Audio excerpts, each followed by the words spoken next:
शादीशुदा बहन से जेवर मांगते हुए तुम्हें शर्म नहीं आएगी क्या? और फिर उसके ससुराल वाले क्या सोचेंगे कि जेवर कहाँ गया? तो फिर बताएं अम्मी, मैं क्या करूं? आपके सामने ही है, नई नई नौकरी है, एक लोन में ले चुका हूं। जेवरात के लिए अब पैसे मैं कहाँ से लेके आऊं? तो क्या खाली हाथ बहन को रुखसत कर दोगे?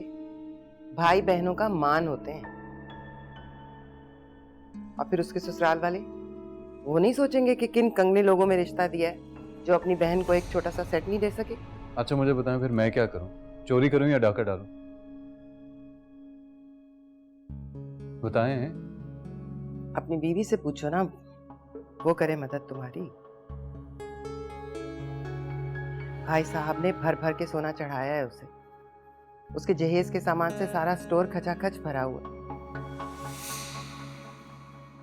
अब नंद को बहन समझकर अगर उसकी मदद कर देगी तो छोटी नहीं हो जाएगी, बल्कि उसकी इज्जत में इजाफा ही होगा।